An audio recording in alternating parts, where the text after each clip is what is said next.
Everyone in my village knows the story of my grandfather and the two bakeries. When he first came to the village, he decided one bakery was not enough.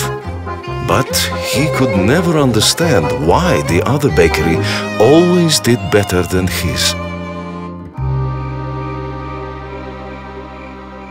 He tried many things, but no matter what he did, nothing changed.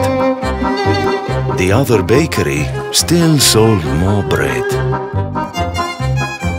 So, one day, he decided to find out the other baker's secret himself.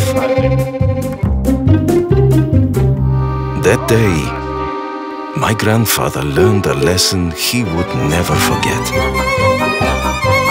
That the key to success lies in sharing it.